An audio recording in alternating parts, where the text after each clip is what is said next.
Bonjour, Caroline Fiat, députée de la 6e circonscription de Meurthe-et-Moselle, vice-présidente de l'Assemblée nationale et aide-soignante, c'est ça le plus important.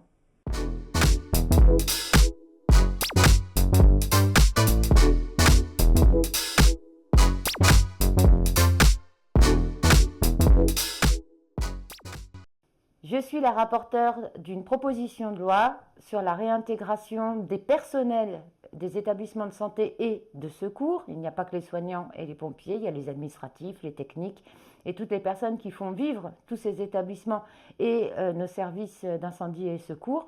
Pourquoi nous proposons cette proposition de loi ? Tout bêtement parce que dès le départ, nous avons dit qu'il fallait convaincre plutôt que contraindre, comme l'Organisation mondiale de la santé le préconisait.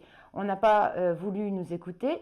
Aujourd'hui, nous nous retrouvons avec entre 5 et 10 000 personnes, parce qu'on n'arrive pas à avoir les chiffres exacts, suspendues, ce qui est quelque chose quand même d'ahurissant dans la période de pénurie qu'on connaît actuellement.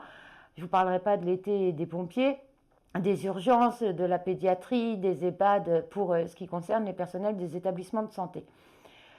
On sait que la loi de juillet 2022 oblige désormais d'attendre que la Haute Autorité de Santé donne son avis favorable pour lever l'obligation vaccinale. Donc nous, on a fait cette proposition de loi pour passer outre, pour trouver une porte de sortie, je vais dire, en installant un protocole sanitaire strict pour protéger les patients, les résidents et pour protéger les personnels.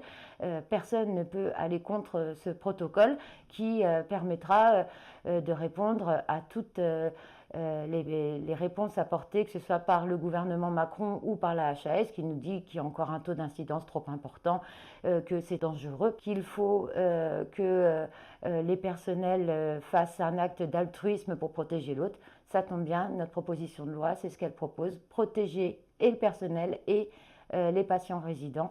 Donc, proposition de loi de bon sens.